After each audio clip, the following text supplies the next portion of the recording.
여러분 오늘 이 자리에 나오셔서 아마 우리가 열심히 찬양하고 또 힘껏 기도했습니다.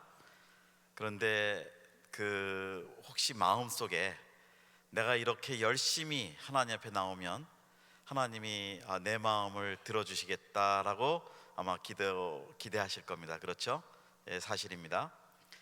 그러나 우리가 하나님 앞에 나올 때는 내가 하나님을 설득하러 나오는 것이 아니고 하나님이 나를 설득하시도록 그 자리에 나가는 것입니다. 아멘. 그래서 오늘 여러분께서 기대하실 것은 하나님, 오늘 저를 설득해 주시옵소서.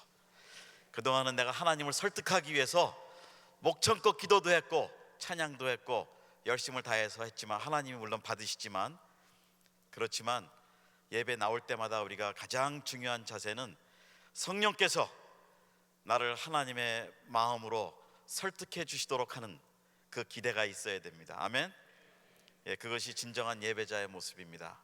그래서 우리가 예배를 드릴 때는 내 환경이 어찌하든지 내 사정이 어찌하든지 그것은 둘째고, 중요한 것은 하나님께서 나를 오늘도 설득해 주시옵소서. 내 환경을 바꿔 주십시오. 내 기도를 응답해 주십시오.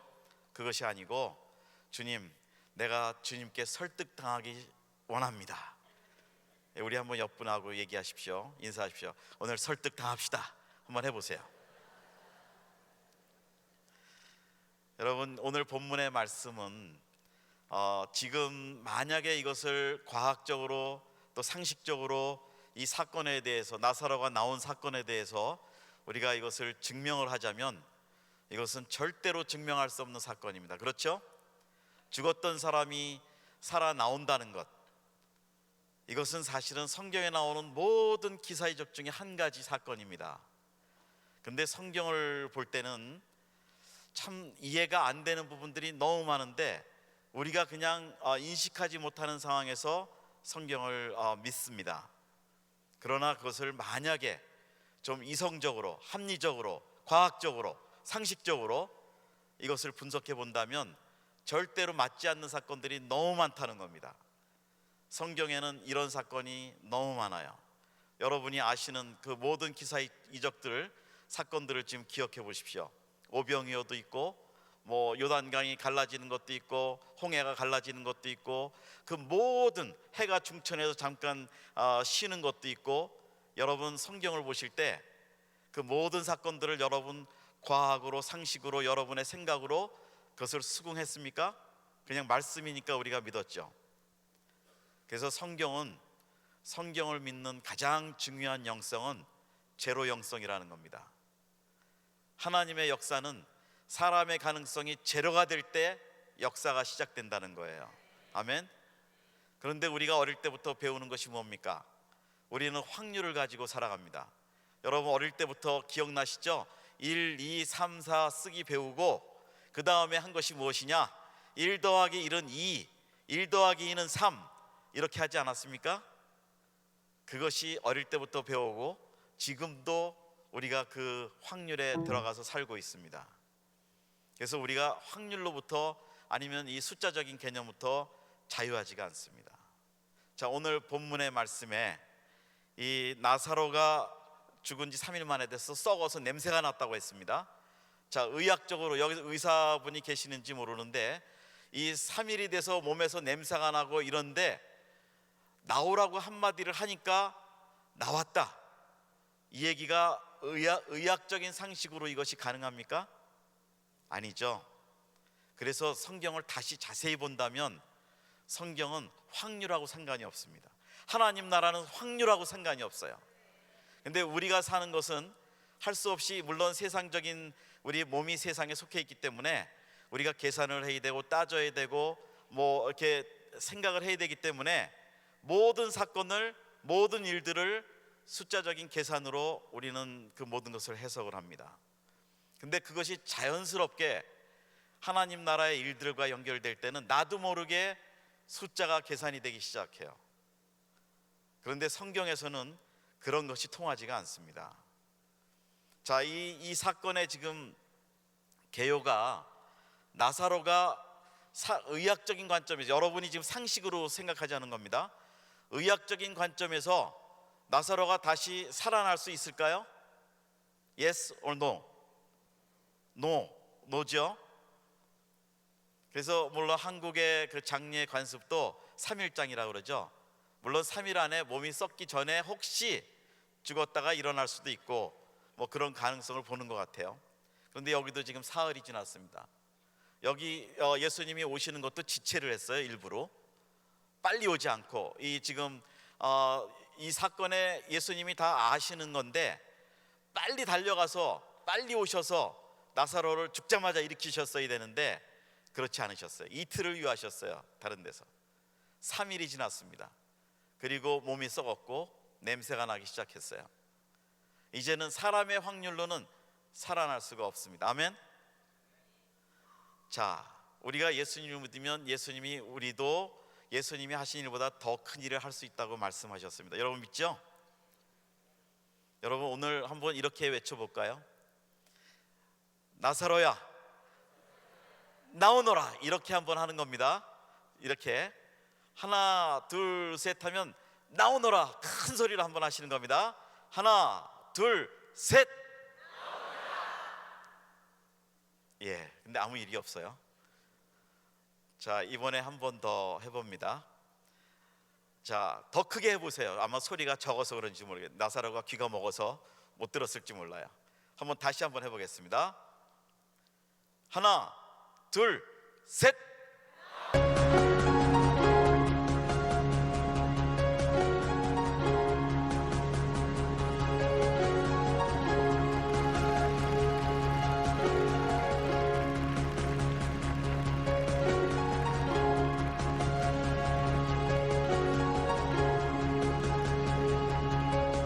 네, 여기 나사로가 나왔습니다. 나사로가 나왔어요. 여러분, 이 성경을 이렇게 현실적으로 보시기 바랍니다. 이제 생명이 생겼습니다. 자, 풀어놓아 다니라고 했어요. 이제는 세상을 향해 갈지어다. 한번 큰 소리로 하나 둘 셋, 갈지어다. 아멘. 예, 풀렸습니다. 예, 이제 그 상태로 가셔도 됩니다. 네, 네. 예, 원래는 이렇게 나올 때는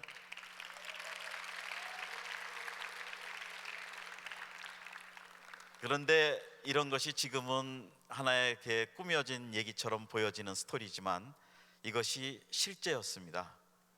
이 당시의 말씀의 상황에 이것이 실제였어요. 저와 여러분은 이 실제를 통과한 사람들입니다. 우리는 죽음의 자리에 있었던 사람이에요. 우리는 무덤 안에 있던 사람이었습니다.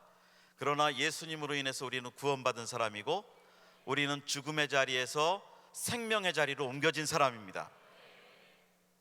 이 가치를 여러분 얼마나 지금 느끼고 있습니까? 나사로라면 자기가 죽었던 사람이었던 것을 알고 이제는 예수님으로 인해서 새 생명을 얻은 사람이라는 것을 안다면, 이제 풀어놓아 다니게 했다면 이가 가서 하는 일이 무엇이었을까요? 가장 이 사람의 삶의 중심이 무엇이었냐면 이 간증입니다. 죽음에서 생명으로 옮겨진 간증. 이거보다 더 중요한 얘기는 이 나사로의 삶의 무덤 전의 사건하고 before and after, 그것이 완전히 다르다는 거예요. 여러분의 삶은 어떻습니까? 예수님을 만나기 전과 예수님을 만난 후의 삶이 어떻습니까? 그 감격이 있습니까? 그 생명이 있습니까? 무덤 전과 무덤 후의 삶, 그것이 무엇입니까? 풀어놓아 다니게 하라. 가서 무엇을 말하는가? 예수 그리스도를 말하는 증인이 되었다는 것입니다. 자, 오늘도 우리가 일어났습니다. 잠자리에서 일어났습니다. 그 다음에 지금까지 왔습니다. 그 다음에 오늘 돌아보십시오. 우리가 어떻게 하고 살아왔는지, 내가 죽음에서 생명으로 옮긴 자의 삶으로 오늘 내가 어떻게 살아왔는지, 이것이 복음을 증거하는 삶의 기본입니다. 선교의 기본이라는 거예요. 선교 여러분 어렵게 생각하실 수 있습니다. 굳이 뭐 꼭 해외를 가야만 되고 어디를 가서 말과 문화와 이런 것이 다른 곳에 가서 전도하고, 그것이 물론 기본입니다. 그런데 선교의 가장 중요한 핵심 그 원칙은 뭐냐면, 예수 그리스도를 알지 못하는 자가, 우상에 속해 있던 자가 하나님을 아버지로 고백하며 예수 그리스도로 말미암아 구원을 얻고 예배하는 자리로 나오는 것, 이렇게 풀어놓아 다녀서 예배하는 자리로 나오게 하는 것, 그것이 선교라는 겁니다. 우리가 지금 그 자리에 와 있습니다. 예배하는 자리에 와 있어요. 죽었던 생명이, 죽었던 우리의 몸이 완전히 묶여서 꼼짝 못했었지만 이제는 생명의 자리로 옮겨져 왔다는 것이에요. 이게 다른 말로 하면 선교의 자리라는 겁니다. 자, 무덤 전과 무덤 후의 삶이 너무나 극명한 삶인데, 이제 우리가 가지고 있는 이 삶의 축복들이 있다면, 여러분, 진정한 축복이 무엇이었을까요? 우리는 무덤 전의 삶에 대해서 굉장한 애착이 있었을지 모릅니다. 그것이 세상에 속한 삶, 세상에서 말하는 명예, 부귀, 재물, 이런 건강, 이런 것들이 아마 무덤 전에서는 나사로가 열심히 그것을 향해서 나갔을 거예요. 나사로의 모든 삶의 시간은 거기에 초점이 맞춰져 있었을 겁니다. 그러나 무덤 후의 삶이 무엇이었습니까? 나사로는 더 이상 무엇을 먹는지, 어떤 옷을 입는지, 어떤 집에서 자는지, 그것은 세컨더리였어요. 프라이어리티가 아니었어요. 제일 중요한 우선권이 뭐였냐면, 내가 새 생명을 받은 이 사건에 대해서 증거하는 것이었습니다. 그리고 그 사건의 중심이 내가 아니고 예수 그리스도였다는 것이죠. 아멘. 내가 나온 것이 아니죠. 나사로가 스스로 일어나 나온 것이 아니고 예수님의 말씀에 의해서 일어나 나왔다는 것이에요. 우리 모두가 그런 사람들입니다. 또 한번 옆 사람하고 한번 격려합시다. 나사로셨군요. 한번 해보세요.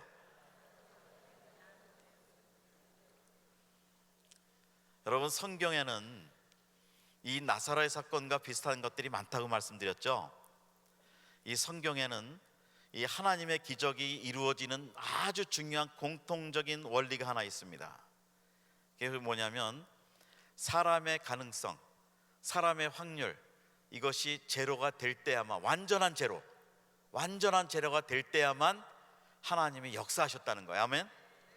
만약에 나사로가 아직 덜 죽었다면, 그리고 나사로가 스스로 일어나서 나왔다면 예수님의 영광은 없습니다. 그래서 사람들이 얘기할 때 거긴 사람의 확률이 들어가요. 사람의 확률이 0.00001%라도 그 확률이 그 사건에 들어가 있다면 하나님은 결코 일하지 않으신다는 거예요. 이것이 성경의 원칙입니다. 오늘 이 시간에 우리가 설득당해야 될 것은 내 안에 있는 확률을 이제는 버리자는 거예요. 하나님의 확률 100%, 하나님은 당신이 100%가 되지 않으시면 절대로 어떤 사건도 개입하지 않으신다는 거예요. 그런데 우리가 살다 보면은 0.00001%의 확률을 가지고 의지하면서 우리가 신앙생활을 한다는 겁니다. 이것이 문제예요. 여러분, 금요일 날 나오는 자리도 제가 볼 때는 참 정말 위대한 자리입니다. 정말 내가 죽은 사람으로 더 이상 아무것도 아니기 때문에 주님 앞에 나왔다라는 자세가 저는 있다고 봐요. 내가 살아있다면 지금 가야 될 곳이 많죠. 내가 가야 될 것, 내가 해야 될 것, 처리해야 될 것, 뭐 아니면 좀 엔조이 해야 될 것, 아니면 좀 시간이 없었으니까 뭐 짐에 가서 운동도 할 거 뭐 많이 있을 겁니다. 뭐 장도 봐야 될 거고. 그러나 가장 우선인 것, 주님 앞에 나올 수 있는 특권이 있다는 것, 이것입니다. 여러분께서 우리 은혜교회 성도로서 은혜교회가 얼마나 하나님이 기뻐하시는 교회인지 얼마나 아시는지 모르겠어요. 저도 물론 이 본교회를 출석하는 성도 중에 하나입니다. 저도 선교단체장이고 선교사지만 주일 예배 나옵니다. 그런데 저도 때로는 또 다른 교회 설교도 가고 많이 교회도 다니고 하지만, 여러분들이 객관적으로 은혜교회라는 교회를 좀 이해를 하셔야 될 부분들이 있습니다.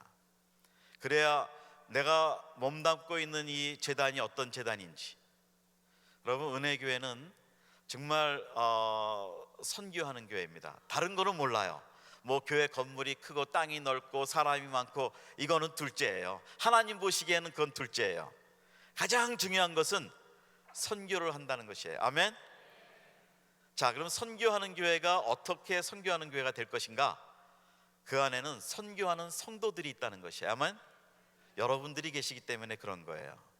근데 만약에 여러분들이 선교를 하지 않으신다면 우리 한기영 목사님만 열심히 선교하자고, 또 아니면 우리 교육자들만 열심히 선교하자고 외쳐서 될 수 있는 게 아니에요.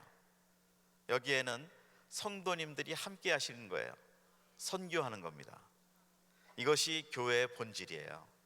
그리고 우리 부르심의 본질입니다. 지금 나사로의 본질이 어떻게 바뀌죠? 무덤 전과 무덤 후에 그의 삶의 본질이 어떻게 바뀌죠? 풀어놓아 다니게 하면 그가 하는 것은 선교입니다. 아멘. 자, 처음에 말씀드렸지만 우리 안에 이 영적 구원에 대한 감격이 얼마나 있느냐, 얼마나 있으신가요? 이거를 여러분 감추어진 선교사로, 감추어진 크리스찬으로 그냥 매일매일 살아갈 것이냐, 아니면 나사로처럼 이제는 대놓고 자기가 죽었던 것 온 동네 사람들이 다 아는데 이제는 가면은 동네 사람들이 듣기를 원하고 보기를 원하는 게 뭐죠? 나사로를 만질 겁니다. 그리고 나사로의 목소리를 듣고 싶어 할 겁니다. 그리고 나사로가 느꼈던 것이 무엇인지 물어볼 겁니다. 그 중심에 예수 그리스도가 있어요.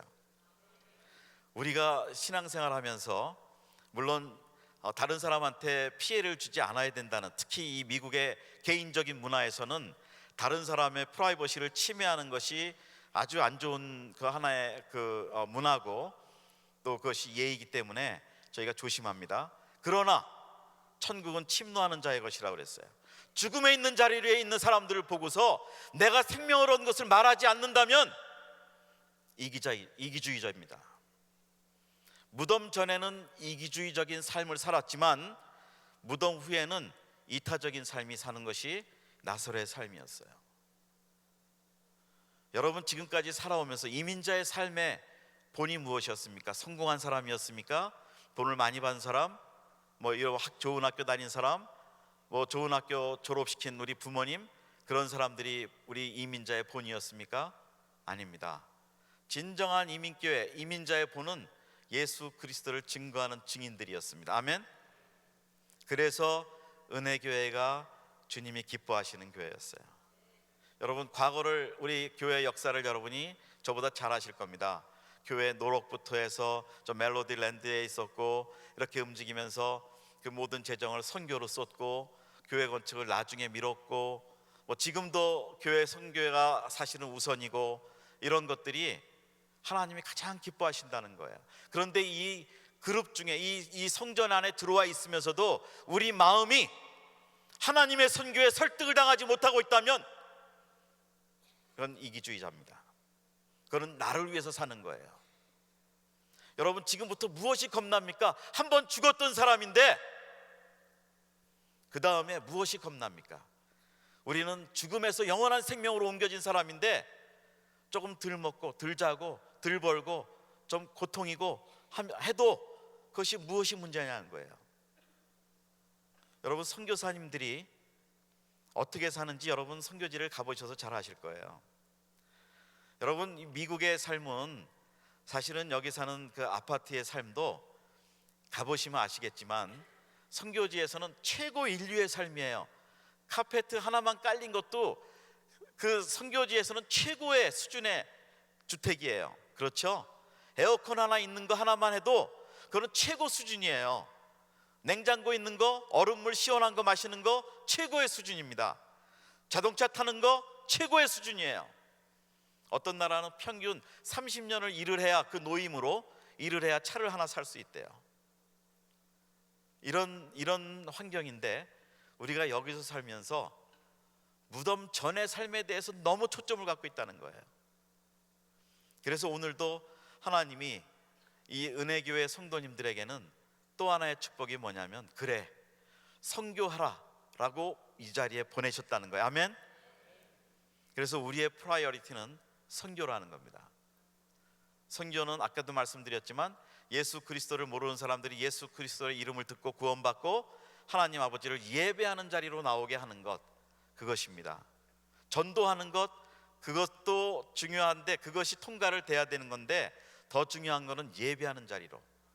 그래서 예배하는 자리에 나오는 사람이 사실은 선교하는 사람들입니다. 여러분 가운데 아마 이런 말씀을 듣고 그냥 또 지나가는 얘기가 될 수도 있어요. 그런데 사도행전에 보면 2장에 보면 베드로가 설교를 할 때 들었던 사람들이 무엇으로 반응하냐면 우리가 어찌할꼬? 내가 무엇을 해야 되는가? 그런 퀘스천이 내 마음에 생겨야 된다는 거예요. 그것이 하나님의 설득이에요. 거기서 하나님의 설득이 시작됩니다. 하나님의 말씀을 신학적인 지식으로, 성경적인 지식으로, 하나의 과정의 프로그램으로 성경 공부를 하거나 말씀을 공부한다는 것은 너무나 형식적이에요. 그 말씀을 통해서 내가 무엇을 할까? 내가 어떻게 살아야 될까? 우리가 어찌할꼬? 하는 그것이 있어야만 우리는 성도로서의 삶을 살 수 있다는 거예요. 여러분, 참 중요한 시대에 살고 있습니다. 지금 미국의 환경이 어떻습니까? 정말 시대적으로 어렵고 세대적으로 어렵고 선교적으로 어렵고, 그래서 우리는 세 가지 책임 가운데 있어요. 우리는 시대적 책임, 세대적 책임, 선교적 책임, 이것을 갖고 있는 사람들입니다. 우리가 그것을 인정하던 인정하지 않던 지금 이 시대에 사는 크리스찬이라면, 특히 미국에 사는 크리스찬이라면 그 세 가지 책임을 우리가 모두가 갖고 있는 겁니다. 뭐 크리스찬으로서 예전에는 이 미국 그 신학의 문제 중에 하나가 번영 신학이었어요. 뭐 많이 헌금을 하면 뭐 주님이 많은 그 리턴을 주셔서 축복을 받고 물질적인 번영이 일어나고 그런 것이었어요. 그러나 그것은 아니에요. 예수님을 믿을수록 우리는 고난의 자리에 들어가게 돼 있습니다. 어려운 자리에 들어가게 돼 있어요. 그것이 선택이건 아니건 성령님이 그렇게 인도하세요. 왜냐하면 이 세 가지 책임을 갖기 위해서는 특별한 고난과 훈련과 연단이 있어야 된다는 것이에요. 그래서 우리가 너무 나이브한 크리스찬으로, 너무 쉬운 생활 크리스찬으로 산다는 것은 사실은 하나님의 군사가 아닙니다. 저는 여러분들이 영적 군사인 것을 믿습니다. 자, 이제 선교 대회가 시작이 돼요. 이 선교 역사를 보면은 아주 중요하고 굵직굵직한 선교 대회들이 이 기독교 역사에 쭉 있어 왔습니다. 그리고 그것을 기점으로 하나님이 새로운 일들을 시작하셨어요. 그런데 그 중에 이름 없는 성도들이 있다는 거예요. 여러분처럼, 저처럼. 아마 여러분들의 이름이 다 기록이 되면 모든 사람들이 그 역사를 읽으면서 어느 집사님, 권사님, 장로님 뭐 이런 분들이 있구나라고 다 나오겠지만, 이런 큰 선교 운동에는 대개 보면은 이 익명의 선교사들이 있어요. 사도행전도 그렇게 시작이 됩니다. 거기에 있는 바울과 바나바와 베드로와 12사도들과 여러 사람들의 이름이 나오지만, 그 많은 일들이 진행될 때 그 안디옥의 교인들 누구였습니까? 그냥 크리스찬이라고 불림을 받았지만 그 사람들의 이름은 정작 기록이 안 돼 있어요. 은혜교회 역사는 어떻게 이루어졌냐면 익명의 성도들로 인하여 이루어졌다는 것이에요. 이것이 은혜교회가 가지고 있는 보배입니다. 그래서 우리가 이 선교 시대를 맞이해서 특히 이번 선교 대회를 하면서 사실은 하나님이, 제가 볼 때는 우리 한기영 목사님을 대표회장으로 세우시고 이제 은혜교회를 중심으로 일들이 진행이 될 때 이거는 특권입니다. 이거는 부담이 아니에요. 여러분, 이 일에 최선을 다해 주시기 바랍니다. 여러분을 던질 줄 알아야 돼요. 무덤 전에 있던 사람이 무덤 바깥으로 옮겼을 때, 이런 역사적 기회가 왔을 때 우리가 무엇을 할 것인가?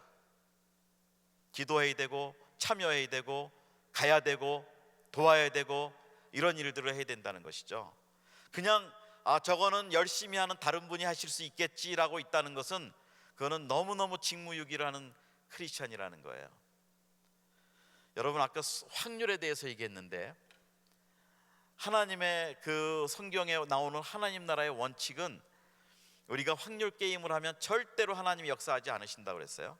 자, 이번에도 등록을 해야 되고 가야 되고 시간을 내야 되고 뭐 페이를 해야 되고 그렇습니다. 그런데 벌써 등록금이 얼마다, 시간을 며칠을 가야 된다 그러면 벌써 어떤 생각들이 나시죠? 내가 일하는데 뭐가 어떻게 되고, 이 돈은 얼마고, 뭐 이런 식으로 벌써 계산이 다 벌써 마음속에 되기 시작해요. 그런데 그렇게 확률로 계산이 되기 시작하면은 그거는 땡입니다. 옆 사람하고 한 번만 더 얘기해 주십시오. 땡입니다. 한번 해보세요. 땡입니다. 여러분, 계산하면 땡이에요. 하나님 나라는 절대로 인간적인 계산을 해서는 될 수가 없어요. 하나님 나라의 종들이 어떻게 하나님 나라를 이룩하는지 우리 성경에 보이죠. 출애굽기 7장 7절에 보면 처음에 바로 앞에 모세와 아론이 있을 때 거기 나이가 나와요. 모세의 나이가 80세, 아론의 나이가 83세, 갈렙이 이산지를 주소서 할 때가 85세, 아브라함이 갈대우를 떠날 때가 75세,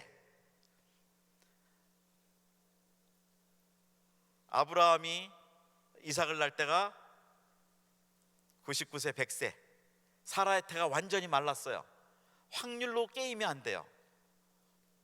오병이요, 보리떡 5개와 생선 2개로 5,000명이 먹고 몇 강줄기가 남죠? 12강줄기가 남아요. 이게 사람의 확률로는 계산이 안 돼요. 홍해를 지팡이로 쳤다고 물이 갈라집니다.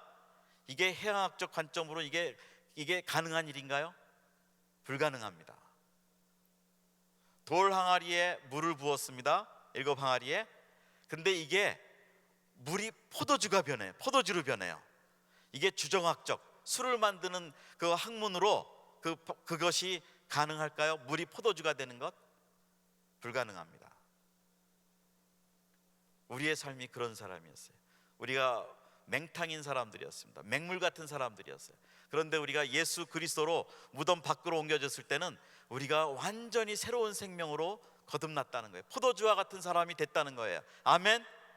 우리의 삶이 오병이어 보리떡 5개와 물고기 2마리였지만 계속해서 풍성한 삶으로 12강줄기가 남는 삶을 살고 있다는 겁니다. 이것이 예수님의 기적이에요. 자, 여러분들 마음 가운데 선교대회 그러면은 아마 그동안 이 주일 예배 때 우리가 영상도 보고 도전도 받고 많이 했을 거예요. 그런데 아직 마음의 결정이 안 됐을 겁니다. 저기가 너무 멀어 보이고 나랑 상관없어 보이고. 그런데 여러분 이렇게 생각해 보세요. 그 영상을 가지고 하나님이 하시는 말씀이 무엇이었을까요?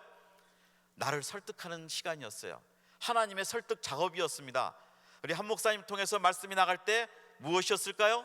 성령께서 목사님을 통해서 나를 설득하시는 시간이었다는 거예요.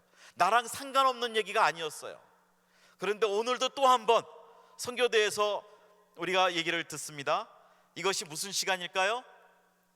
설득당하는 시간이에요. 아멘. 그래서 예배에 나올 때는 처음에 누구든지 설득 안 당하려고 문을 탁 잠그고 오는 것이 아니고, 주님 저를 설득해 주세요, 딱 이렇게 마음을 열고 이렇게 나와야 그게 은혜라는 거예요. 은혜의 자리는 설득당하는 자리입니다. 저는 여러분들이 오늘 물론 다 우리 교인들이 다 나오지는 못하셨지만 오늘 나오신 분만이라도 정말 여러분 이번 기회에 선교대에 등록하시기를 바랍니다. 그러셔서 여러분 설득을 당해보세요. 특히 선교대에 가면은 어떤 설득이, 또 하나님의 설득이 있냐면, 세계 열방의 모든 곳에 있는 선교사님들이 들어와서 그 문화와 나라와 그 지역에서 일어나는 하나님 나라의 일들에 대해서 얘기하기 시작할 겁니다. 저와 여러분들이 일일이 찾아가서도 듣기가 어려운 얘기들을 현장에 오래 살았던 분들이 아주 엑기스를 얘기해요. 그러면 우리가 선교를 더 많이 이해하기 시작합니다. 정말 선교학적으로도 너무 귀한 얘기들이 많이 나옵니다. 우리가 주님의 나라에 대해서 우리가 설득당할 수 있는 시간이에요. 선교에 대해서 설득당할 수 있는 시간입니다. 여러분 한번 선교를 생각해 보세요.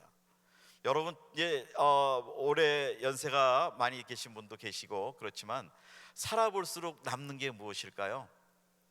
남는 거는 하나님의 일이에요. 지나간 역사, 우리 인생의 역사를 쭉 보세요. 내 인생에 남는 것이 무엇이었을까? 그것은 하나님의 일밖에 남지가 않습니다. 무덤 후의 삶이 남는 거예요. 무덤 전의 삶은 남지가 않습니다. 물론 나사로의 일에 대해서 풀어놓아 다니게 하라고 해서 그 이후에 대한 얘기는 없지만 거기에는 분명한 하나님의 역사들이 계속 진행됐을 겁니다. 자, 오늘 여러분 정말 중요한 이 무덤의 이 사건, 나사로의 사건에 대해서 우리가 지금 듣고 있습니다. 무덤 전의 삶은 파워가 없었어요. 나사로는 그냥 죄에 속했고 세상의 물정의 무력에 속했고 세상의 일들에 속해 있던 사람이었지만 그 다음부터는 무덤 밖을 나왔을 때는 어떤 파워였느냐? 예수님 파워였어요. 오늘 여러분 예수님 파워로 살고 계십니까? 무덤 후의 삶의 증인의 삶은 예수님 파워의 삶이라는 거예요. 이것이 얼마나 우리한테 중요한 일인지 몰라요. 이제 여러분 시간이 많이 없어서 이제 좀 더 우리 교회에 대해서 말씀하고 좀 나누겠습니다. 그리고 마무리하겠습니다. 여러분, 이 나사로가 가지고 있었던 무덤 후의 삶의 파워는 무엇이었냐면 선교를 동원하는 파워였어요. 선교 동원력이라고 그래요. 그래서 나사로가 만나는 사람들에게 증거하고 전할 때 어떤 파워가 전달이 되냐면 그 사람도 내가 들은 얘기, 내가 직접 아는 나사로 이 사건을 제3자지만 전할 수밖에 없었던 일들이 있었을 겁니다. 누구 친구한테 얘기할 때 내가 잘 아는 우리 동네에 나사로라는 사람이 있었는데 죽은 지 3일 됐는데 예수라는 사람이 나오라고 그랬더니 살아나왔더라. 나사로라는 제3의 증인들은 그 얘기를 증거했어요. 그것이 선교 동원력이라는 겁니다. 우리도 마찬가지예요. 우리 모두에게는 이 선교할 수 있는 힘이 있어요. 동원력이 있어요. 근데 그걸 쓰지 않고 있을 뿐입니다. 근데 그런 동원력이 어떻게 자극이 돼야 되냐면 내가 혼자 스스로 앉아 있어서는 안 됩니다. 이런 선교적 환경에 들어가서 선교사님들의 말씀도 듣고 다른 세계에서 일어난 일도 듣고 이러면서 내가 복음의 열정이 회복이 되고 내가 어찌할꼬, 내가 무엇을 할꼬 하는 자리를 찾아갈 때 그때 선교의 동원력이 생긴다는 거예요. 아멘. 이 선교의 동원력이 생길 때는 어떻게 일이 진행되냐면 내 삶의 초점이 선교에 맞춰지게 돼 있습니다. 아주 선교에 미치게 돼 있어요. 제가 알기로는 우리 은혜의 한인교회는 계속해서 단기 선교를 현장에 지금 나가고 있어요. 그게 뭐냐면 현장을 통해서 선교의 공감력이 지금 커지고 있어요. 여러분도 알지 못하는 사이에 한번 선교지를 갔다 오면은 나에게 어떤 일이 생기냐면 선교 공감력이 생깁니다. 선교에 대해서 공감할 수 있는 힘이 생겨요. 그것이 동원력으로 바뀝니다. 그런데 선교 공감력이 많아질수록, 교회 안에 많아질수록 선교의 동원 잠재력은 커지게 돼 있어요. 그것이 은혜교회의 특징입니다. 선교학적인 관점에서 볼 때. 근데 여러분들은 이런 거를 선교학적으로 동원력이 뭐냐, 공감력이 뭐냐 이렇게 막 얘기를 안 하실 거예요. 우리 교회는 열심히 선교합니다. 이것만 얘기하실 거예요. 우리 GMI 선교사님들이 여기 오실 때마다 하시는 일들이 뭐냐면 여러분들을 향해서 좋은 간증도 나누고 선교지 보고도 하고 그러실 거예요. 그러면서 거기서 생기는 힘이 또 뭐냐면 선교 재생산력이라는 게 있어요. 한번 따라 합시다. 선교 재생산력. 여러분들이 이 은혜교회 성도가 됐다는 얘기는 또 하나 책임은 시대적인 책임, 세대적인 책임, 선교적 책임이 있지만 또 하나 책임은 선교를 재생산해야 된다는 거예요. 나로 인해서 선교가 다시 일어나야 된다는 거예요. 그것이 우리의 책임이라는 겁니다. 여러분, 이런 것들이 오늘 이 나사로를 통해서 이제 큰 우리가 한번 그림을 그려보는 것이고요. 이 성경에서 가장 중요한 영성을 다시 한번 말씀드립니다. 제로 영성. 따라하십시오. 제로 영성. 하나님 나라는 제로 영성으로 이루어집니다. 이것이 우리 이 나사로 사건을 통해서 배울 수 있는 영성이고 내가 도전을 받아야 되는 영성입니다. 오늘 이 말씀을 통해서 짧은 시간이었지만 여러분 이제부터 여러분 스스로를 한번 판단해 보십시오. 내가 무덤 전에 있을 때와 무덤 후, 내가 구원 받기 전과 구원 후 지금 내가 어떻게 다르고 무엇을 하고 있는가, 그리고 나의 관심과 나의 생활의 초점은 어디에 맞춰져 있는가. 여러분 만약에 여러분이 탈겟을 좀 미스했다면, 그 이제 죄를 하마티아라는 원어로 하마티아인데 그 탈겟에 맞지 않았다는 것이거든. 화살이 우리가 크리스천의 삶의 초점, 그 화살이 탈겟에 들어가야 되는데 그렇지 않았다면 그건 죄입니다. 선교에 맞춰졌지 않았다면 그거는 죄입니다. 죄송한 표현이지만 여러분 오늘 저녁에 이 말씀을 통해서 여러분이 설득당하기를 주의 이름으로 축원합니다. 그리고 그 첫걸음을 한번 KWMC 이번 아즈사 대회에 여러분을 던져보십시오. 여러분 다 계산하지 마시고 뭐 돈 200불이 들고 뭐 3일을 가야 되고 뭐 차를 뭐 1시간 운전해야 되고 계산하지 마시고 무덤 후의 삶에 내가 어떻게 초점을 맞춰야 될지 여러분 다 등록하십시오. 그래서 등록하면서 받아야 되는 축복이 뭐냐면 내가 선교적으로 삶을 사는 초점을 맞추시고, 그 다음에 우리가 섬기는 우리 은혜교회가 정말 하나님이 기뻐하시는 이 시대적 책임을 감당하고 세대적 책임을 감당하고 선교적 책임 감당하는 선교적 교회가 되는데, 내가 선교에 동원되는 성도로서 우리 몸된 제단을 섬기고 하나님을 섬기는 그런 축복들이 있으시기를 주의 이름으로 축원합니다.